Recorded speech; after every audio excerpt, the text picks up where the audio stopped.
నమస్కారం. కథాశ్రవణానికి స్వాగతం. కథాశ్రవణం శీర్షికలో మొదటగా రచయిత ఆకునూరి మురళీకృష్ణ రచించిన మొదటి అడుగు కథని ఆయన స్వరంలోనే విందాం. ఈ కథ సాక్షి ఫండే మ్యాగజైన్లో ప్రచురితమైంది. అంగారక గ్రహం మీద మొదటి అడుగు పెట్టిన వ్యక్తిగా తన పేరు చరిత్రలో నిలిచిపోవాలని తాపత్రయపడ్డ ఆ వ్యక్తి చేసిన సాహసం ఎలాంటి ఫలితాలనిచ్చింది? అంగారక గ్రహం మీద మొదటిసారిగా కాలు మోపిన ఆ వ్యోమగామి అనుభవం ఏమిటి తెలుసుకోవాలనుకుంటున్నారా? రండి. మొదటి అడుగు కథ. రచన ఆకునూరి మురళీకృష్ణ. రచయిత స్వరంలోనే కథను విందాం.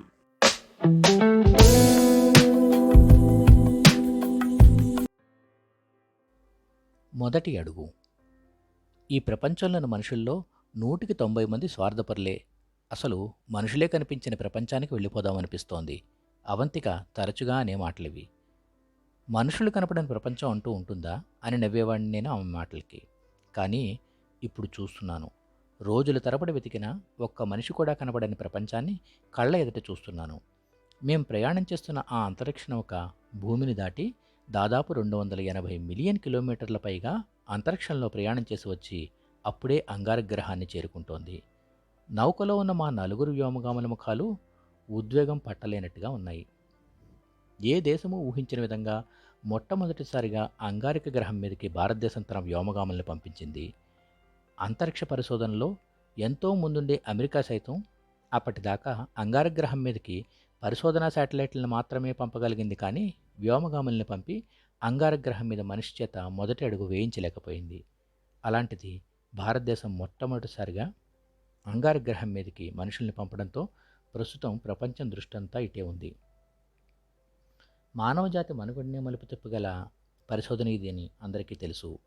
అంగారక గ్రహం మీద మానవుడు అడుగుపెట్టాడని వార్తను రాసుకోవడం కోసం ప్రపంచవ్యాప్తంగా ఉన్న వార్తా సంస్థల ప్రతినిధులంతా భారతదేశంలోని అంతరిక్ష పరిశోధనా కేంద్రం దగ్గర ఎదురు చూస్తూ ఉంటారన్న సంగతి మాకు తెలుసు.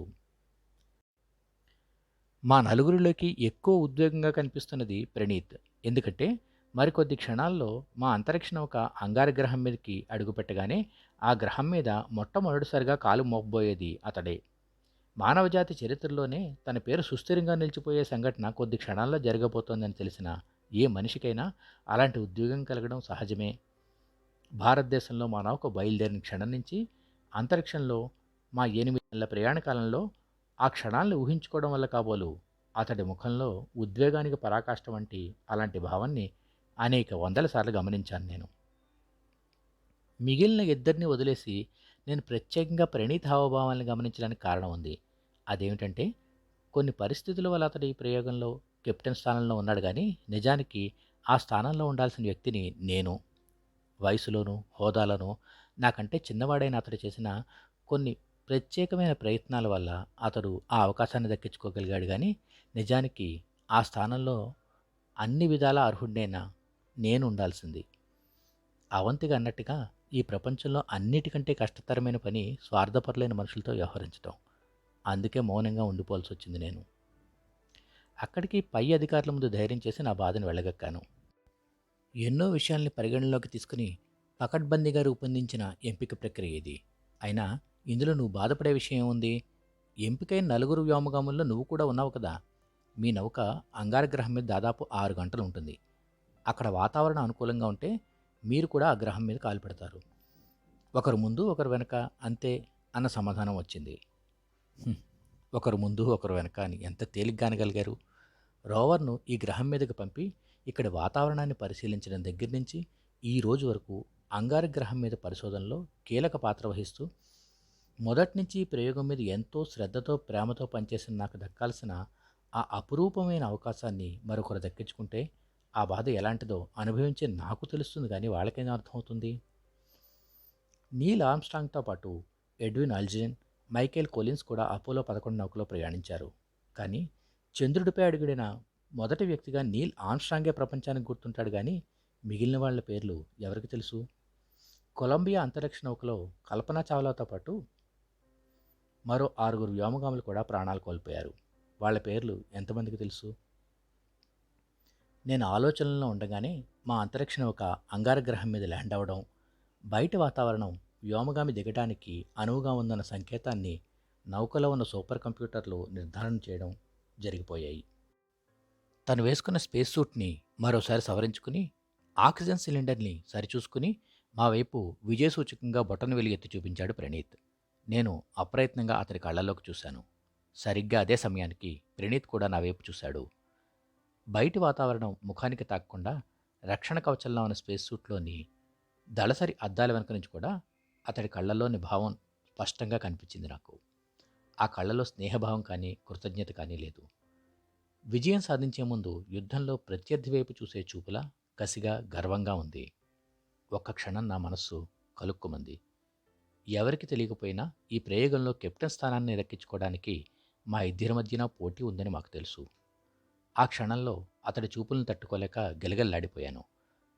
మన మౌనాన్ని అవతల వారి చేతకాంతనం అనుకుంటే అంతకన్నా పరాజయం మరొకటి ఉండదు. భరింపశక్యం కానటువంటి ఒకానొక భావోద్వేగంలో అనాలోచితంగానే చేసేశాను ఆ పని. అంతరిక్ష నౌకలో నాకున్న అనుభవాన్నంతా ఉపయోగించి మెరుపు వేగంతో మేము ఉన్న ప్రదేశానికి వెనకవైపు కదిలాను. మొదటి నుంచి ఆ ప్రయోగంలో మమేకమైపోయి పనిచేయటం వల్ల ఆ నౌకలో ఉన్న అంగుళం అందులోని సాంకేతిక విషయాలతో సహా నాకు పరిచయమే. ఎక్కడ ఏ మీట నొక్కితే ఏం జరుగుతుందో, దాన్ని ఎలా సరిచేయవచ్చో అన్ని విషయాల మీద నాకున్న అవగాహన మా నలుగురిలో ఇంకెవరికి లేదు. క్షణాల్లోనే నౌకాస్వరూపం అంతా కంప్యూటర్ గ్రాఫిక్స్తో సహా నా మెదడులో కదలాడింది. క్షణంలో 1000వ వంతు కాలంలో నేను చేయదలుచుకున్న పనికి మెదడులో ఒక క్రమరూపం ఏర్పడిపోయింది. నా చేతులు వేగంగా కదిలి అక్కడ మీటలను నొక్కాయి. నేను చేసిన పని వల్ల ఎవ్వరూ ఊహించిన విధంగా నా కోసం అంతరిక్ష నౌక వెనక భాగంలోని ఒక సన్నని ద్వారం తెరుచుకుంది. ముందు భాగంలో అంగారగ్రహం మీద అడుగు పెట్టడానికి ప్రణీత్ ఇంకా కౌంట్ డౌన్ చేస్తుండగానే వెనక వైపున తెరుచుకున్న ద్వారం గుండా నేను బయటికి దూకేశాను. నేను దూకిన మరుక్షణంలోనే తెరుచుకున్న ఆ సన్నని ద్వారం మరల యథావిధిగా మూసుకుపోయింది. మేము తిరిగి వెళ్ళాక ఈ విషయం ఒక చర్చనీయాంశం అవుతుందని నాకు తెలుసు. వెనకవైపు ద్వారం సాంకేతిక లోపం వల్ల తెరుచుకుందని, దాన్ని మూసే ప్రయత్నంలో నేను అనుకోకుండా బయటికి అడుగు పెట్టాల్సి వచ్చిందని చెప్పచ్చు. నేను చేసిన ఆ పని వల్ల ఆ క్షణంలో నా శరీరంతో పాటు మనసు కూడా గాల్లో తేలిపోతున్నట్టుగా అనిపించింది. అంగారగ్రహం మీద కాలు పెట్టబోతున్న మొట్టమొదటి మానవుణ్ణి నేనే. సరైన జాగ్రత్తలు తీసుకోకుండా ముందుకు దూకడం వల్ల నా కాలు ఒక్కసారిగా నేల మీద ఇక్కడ నేల అన్న ప్రయోగం సరైనది కాదేమో, అంగారక గ్రహ ఉపరితలం అని అనుకుంటా. ఆ అంగారక గ్రహ ఉపరితలం మీద ఆనలేదు. కాలు ఒక్కసారి గ్రహ ఉపరితలాన్ని తాకడం వల్ల నేను 2-3 పల్టీలు కొట్టినట్టుగా గాలిలో ఎగిరాను.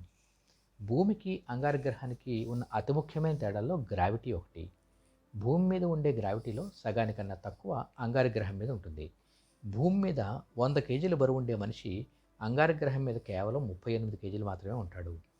భూమి మీద అడుగు వేసేంత ఒత్తిడితో అంగారకుడి మీద అడుగు వేయాల్సిన అవసరం ఉండదు. బహుశా నేను పల్టీలు కొట్టడానికి అదే కారణం అయి ఉంటుందనుకుంటా.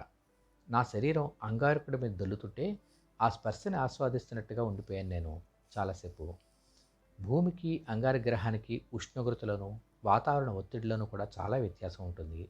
నేను వేసుకున్న స్పేస్ సూట్, దానిలో అమర్చి ఉన్న ఆక్సిజన్ మాస్కు నాకు ఆ తేడాని పెద్దగా తెలియనివ్వడం లేదు. నా శరీరం ఆగకుండా మరిన్ని పల్టీలు కొడుతుంటే నేను ఆ గ్రహం మీద నిలదొక్కుకోలేకపోవడానికి కారణం గ్రావిటీలో ఉన్న తేడా మాత్రమే కాదేమోనని, బహుశా నేను దిగిన వెనక వైపు భాగంలో ఏదో ఒక చిన్నపాటి లోయ వంటిది ఉందేమో, నేను ఆ లోయలో పడిపోతున్నానేమో అన్న అనుమానం నాకు మొట్టమొదటిసారిగా వచ్చింది. ఆ అనుమానం రాగానే గుండె దడదడలాడింది. భయంగా చుట్టూ ఉన్న పరిసరాలను గమనించాను. మొదలేదో చివరేదో తెలియనట్టుగా ఎటు చూసినా నారింజ రంగుతో మెరిసిపోతున్న పరిసరాలు. అప్పటి వరకు కొన్ని వందల సార్లు శాటిలైట్ తీసిన ఛాయాచిత్రాల్లో వాటిని చూసి ఇప్పుడు ప్రత్యక్షంగా కళ్ళతో చూస్తున్నాను. మనసులో నాకు నేను ఎక్కడో పడిపోయానన్న అనుమానమే లేకపోతే ఆ కనిపించే దృశ్యాలంతటినీ చాలా బాగా ఆస్వాదించేవాడిని. పల్టీలు కొట్టిన చాలాసేపటికి నేను తిన్నగా నిలబడగలిగాను. నా శరీరం స్వాధీనంలోకి వచ్చిన వెంటనే నేను చేసిన మొట్టమొదటి పని మా అంతరిక్ష నౌక ఎక్కడ ఉందా అని వెతకటం. కనుచూపు మేరలో ఎక్కడా నౌక ఉన్న జాడలు కనిపించలేదు. నేను ఊహించింది నిజమే. నేను ఏదో లోయలోకి జారి చాలా దూరం వచ్చేసాను. నా గుండెలు దడదడలాడాయి. హెల్ప్ అని గట్టిగా అరవాలనిపించింది. నేను అరిచినా ఇక్కడ ఎవరికీ వినిపించదని తెలుసు. అసలు నేను వేసుకున్న స్పేస్ సూట్లోంచి ఆ శబ్దమే బయటికి రాదు. పరిశోధన చేస్తున్న సమయంలో అంగారగ్రహం మీద కాలు పెట్టగానే ఏవేవో చేయాలనుకున్నాను. ఇక్కడ శిలాజాలను సేకరించాలని, వాతావరణాన్ని క్షుణ్ణంగా పరిశీలించాలని, అంగారకుడి గ్రహం మీద గడిపిన కొద్ది సమయంలో ఒక థీసిస్ సరిపడ్డ పరిజ్ఞానాన్ని బుర్రలో నింపుకోవాలని, ప్రపంచానికి అంగారకుడిని కొత్తగా పరిచయం చేయాలని ఎన్నెన్నో అనుకున్నాను. కానీ ప్రస్తుతం మనసులో భయం తప్ప మరో ఆలోచన రావటం లేదు. వచ్చిన దిక్కుకే వేగంగా పరిగెత్తి వెనక్కి వెళ్ళాలనుకున్నాను. ఉద్రిక్తతతో గట్టిగా అడుగులు వేస్తే గ్రావిటీ తేడా వల్ల మళ్ళీ శరీరం గాల్లోకి ఎగరవచ్చేమో అని అనుమానం వచ్చి నెమ్మదిగానే అడుగులు వేస్తూ వెనుదిరిగాను. వెనుదిరిగాక అప్పుడు మెదిలింది నా మనసులో అసలైన ప్రశ్న. ఇప్పుడు నేను ఎటువైపుకి వెళ్ళాలి? గాల్లో పట్టీలు కొడుతూ రావడం వల్ల అసలు నేను ఎటువైపు నుంచి వచ్చానో అన్న విషయం కూడా అర్థం కావటం లేదు. ఇప్పుడు నేను ఏ వైపుకి వెళ్ళి మా అంతరిక్ష నౌకను వెతకాలి? నా స్థానంలో ప్రణీత్ని మా పరిశోధనకి కెప్టెన్గా నియమిస్తున్నామన్న ప్రకటన విన్నప్పుడు కూడా నాకు రాని ఏడుపు అప్పుడు తన్నుకొచ్చింది. నన్ను నేను సంభాళించుకున్నాను. గాలిలో పల్టీలు కొట్టినా గ్రావిటీ తక్కువగా ఉన్న ఆ గ్రహం మీద నేను మా నౌకకి ఎక్కువ దూరం వచ్చి ఉండనని నాకు నేను ధైర్యం చెప్పుకున్నాను. కళ్ళు మూసుకుని ముందుగా ఏదో ఒకవైపు ప్రయాణం సాగించాలి. ఆ వైపు కొద్ది దూరం వెళ్ళాక నౌక కనిపించకపోతే మళ్ళీ వెనక్కి వచ్చి మరో దిక్కుకి ప్రయాణం సాగించాలి. అటు కూడా అలాగే చేయాలి. ఏదో ఒకవైపుకి గుడ్డిగా నడుచుకుంటూ వెళ్ళడం కన్నా ఇలా అన్ని వైపులకి కొద్ది కొద్ది దూరం ప్రయాణం చేయడం వల్ల మా వాళ్ళని వెతికి పట్టుకోవడానికి ప్రాబబిలిటీ ఎక్కువగా ఉంటుందనుకుని మనసులోనే లెక్కలు వేసుకుని నడక ప్రారంభించాను. నేను దొర్లుతూ వచ్చిన సమయాన్ని లెక్క కట్టి ఆ వేగాన్ని అంచనా వేసి ఒక్కో దిక్కుకి ఎంత దూరం నడవాలో లెక్కలు కట్టుకుని ఒక్కో దిక్కులో దిక్కులేని వాళ్ళ ఇనుప ఖనిజాలతో ఎర్రబారిన ఆ అంగారగ్రహం ఉపరితలం మీద నడక సాగించాను. ఎంత దూరం నడిచినా మా నౌక జాడ తెలియలేదు. సమయం గడుస్తున్న కొద్దీ నా ప్రాణాలు అర్పించైనా సరే మా వాళ్ళని చూడాలన్న తహతహ మొదలైంది నాలో. మా అంతరిక్ష నౌక కేవలం 6 గంటల పాటే అంగారగ్రహం మీద గడపగలదు. 6 గంటలలోపు అక్కడి నుంచి బయలుదేరకపోతే అది తిరుగు ప్రయాణం చేయడానికి పనికిరాదు. ఆ విషయం నాకు బాగా తెలుసు. అందుకే నేను వెళ్ళినా వెళ్ళకపోయినా సరిగ్గా 6 గంటలు అయ్యేసరికి వాళ్ళు ముగ్గురు తిరుగు ప్రయాణం ప్రారంభిస్తారు. అప్పుడు నా పరిస్థితి ఏంటి? అవంతిక అన్న అసలు మనుషులే లేని ప్రపంచంలో నిజంగా గడపాల్సి వస్తే ఎంత భయంకరంగా ఉంటుందో అర్థమవుతున్న కొద్దీ నేను చేసిన పనికి నాలో పశ్చాత్తాపం కలగసాగింది. అంగారగ్రహం మీద రోజు యొక్క పరిమాణానికి భూమి మీద రోజు యొక్క పరిమాణానికి పెద్దగా తేడా ఉండదు. దూరంగా అంగారగ్రహం మీద సూర్యాస్తమయం కనిపిస్తోంది. ఆకాశంలో సూర్యుడి గమనాన్ని బట్టి మేము అక్కడ అడుగుపెట్టి ఎంత సమయం అయిందో అంచనా వేయగలిగాను. మా అంతరిక్ష నౌక బయలుదేరడానికి ఇంకా కొద్ది నిమిషాలు మాత్రమే సమయం ఉందన్న విషయం అర్థమైంది నాకు. అప్పటి వరకు నౌక కనుచూపు మేరలో కూడా కనిపించలేదు. ఇంకా ఎన్ని లోయలు దాటాలో, ఎన్ని పర్వతాలను ఎక్కాలో. అదంతా ఈ కొద్ది నిమిషాల్లో సాధ్యమయ్యే పనేనా? నిస్సత్వం ఆవరించడంతో కుప్పకూలిపోయాను. ఆ నౌక వెళ్ళిపోయిందంటే ఇంక భూమితో నా సంబంధాలు శాశ్వతంగా తెగదెంపులైపోతాయి. నేను ఈ గ్రహం మీద తప్పిపోయినన్న విషయం తెలిసినా నా కోసం, నన్ను వెతకడం కోసం ఇన్ని కోట్లు ఖర్చు చేసి ప్రభుత్వం మరొక వ్యోమనౌకని ఇక్కడికి ఎట్టి పరిస్థితుల్లోనూ పంపదు. అసలు నేను అప్పటిదాకా జీవించి ఉండగలన నమ్మకం కూడా భూమి మీద ఎవరికీ ఉండదు.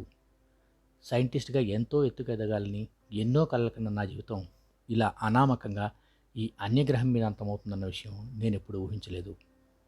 నా స్థితికి సంతాపం తెలియజేస్తున్నట్టుగా కింద పడ్డ చోట ఎర్రగా పైకి లేచింది ఒక ధూళి మేఘం. నీరసంతో సోలిపోతున్న నా కళ్ళకి ఆ ధూళిలోంచి మసగ్గా కనిపించేది దూరంగా చిన్న కదలిక. కళ్ళు చిట్లించుకుని మళ్ళీ చూశాను. అది భ్రమ కాదు, నిజమే. దూరంగా ఒక కదలిక కనిపిస్తూ క్షణాల్లోనే ఆ దృశ్యం క్రమంగా నా కళ్ళకి స్పష్టమవసాగింది. నా కళ్ళు మెరిశాయి. దూరం నుంచి నా వైపే నడుచుకుంటూ వస్తున్నది స్పేస్ సూట్లో ఉన్న ప్రణీత్. అతన్ని గుర్తుపట్టగానే నాలో ఏదో శక్తి తన్నుకొస్తున్నట్టుగా నన్ను లేపింది. గ్రావిటీ గురించి కూడా ఆలోచించకుండా శక్తి కొలది అడుగులు వేస్తూ పరుగు పెడుతూ వెళ్ళి ప్రణీత్ని గాఢంగా కౌగిలించుకున్నాను. ప్రణీత్ కూడా నన్ను ఆలింగనం చేసుకుంటూ నా కళ్ళల్లోకి కళ్ళు పెట్టి చూశాడు. అతడి కళ్ళల్లో ప్రేమ, స్నేహం. నేను తేరుకునేలోగానే అతడు నా చేతిని పట్టుకుని నన్ను దాదాపుగా లాక్కుని పెడుతున్నట్టుగా పరిగెట్టసాగాడు. ఏమీ ఆలోచించే స్థితిలో నేను ఏదో అపురూపమైన పెన్నిధిని పట్టుకున్నట్టుగా ప్రణీత్ చెయ్యి పట్టుకుని అతడు లాక్కు పెడుతున్న వైపు కదిలిపోతున్నాను. దాదాపు 10 నిమిషాలకి మా అంతరిక్ష నౌక ముందున్నాం మేము. అలాగే నన్ను లాక్కు పెడుతున్నట్టుగా నౌకలోనికి ఎక్కించేశాడు ప్రణీత్. మేము ఎక్కిన వెంటనే క్షణాల్లో నౌక తలుపులు మూసుకోవడం, నౌక గాలిలోకి లేవడం జరిగిపోయాయి. అసలేం జరిగింది? మిగిలిన వ్యోమగాములు అన్నారు. సాంకేతిక లోపం వల్ల వెనక తలుపు తెరుచుకుంది. దాన్ని సరిచేసే ప్రయత్నంలో నేను బయటికి జారిపోయాను. అటువైపు లోయ ఉన్నట్టుంది. నా గొంతులోని అపరాధభావం నాకే తెలిసిపోతోంది. ఏది ఏమైనా ప్రణీత్ కన్నా ముందర నువ్వే అంగారగ్రహం మీద అడుగుపెట్టావు. అంగారగ్రహం మీద మొదటిసారి అడుగుపెట్టిన మానవుడిగా నీ పేరు చరిత్రలో స్థిరంగా ఉండిపోతుంది నవ్వుతూ అన్నారు వాళ్ళు. ఒకప్పుడైతే వాళ్ళ మాటలకి నాకు గర్వంగా అనిపించేది. కానీ ఇప్పుడు అలా అనిపించలేదు. ప్రణీత్ వైపు చూశాను. అతడు నా వైపు చూడటం లేదు. ఏదో పనిలో ఉన్నాడు. నా మనసులో ఒకే ప్రశ్న. ఎన్నడూ లేనిది ఆ అంగారగ్రహం మీద నన్ను వెతుక్కుంటూ వచ్చినప్పుడు ప్రణీత్ కళ్ళల్లో నాకు ప్రేమ, స్నేహం ఎందుకు కనపడ్డాయి? బాగా ఆలోచిస్తే నాకు ఆ విషయం అర్థమైంది. ఆ క్షణంలో ప్రేమ, స్నేహం అన్న భావనలు నిజానికి అతడివి కావు, నావి. అతడి చూపులు ఎప్పుడూ ఒకలాగే ఉంటాయి. తేడా అలా నేను ఊహించుకోవడంలోనే. అంటే అంతకుముందు శిక్షణలో అతడి కళ్ళల్లో నేను చూసిన స్వార్థం, అంగారగ్రహం మీద దిగబోయే ముందు అతడి కళ్ళల్లో నేను చూసిన కసి, శత్రుత్వం అవి కూడా నావేనా? అసూయ మన జాతీయ శీలానికి దాపురించిన వినాశకారి. సర్వశక్తిమంతుడైన ఆ పరమేశ్వరుడు సైతం మనలోని ఈ అసూయ కారణంగానే మనకేమీ చేయలేకున్నాడు. స్వామి వివేకానంద మాటలు గుర్తుకొచ్చాయి. మరో 8 నెలలు ప్రయాణం చేసి తిరిగి భూమి మీదకి చేరుకుంది మా అంతరిక్ష నౌక. ఈ 8 నెలల కాలం నా ఆలోచనల్లో చాలా మార్పు తీసుకువచ్చింది. అంగారగ్రహం మీద అడుగుపెట్టిన మొట్టమొదటి మానవుడిగా అప్పటికే ప్రపంచం మొత్తం మీద నా పేరు మారుమోగిపోతోంది. భూమి మీద విజయవంతంగా ల్యాండ్ అయిన మా అంతరిక్ష నౌకలోంచి మొదటగా ప్రణీత్ దిగాడు. తర్వాత మిగిలిన ఇద్దరు దిగారు. అందరికన్నా చివరగా నేను కిందకి దిగి భూమి మీద కాలు పెట్టాను. అంగారగ్రహం మీద పెట్టిన అడుగు కాదు, మారిన మనిషిగా తిరిగి వచ్చి భూమి మీద పెట్టినదే నేను గర్వించగలిగే నా మొదటి అడుగు అనిపించింది నాకు.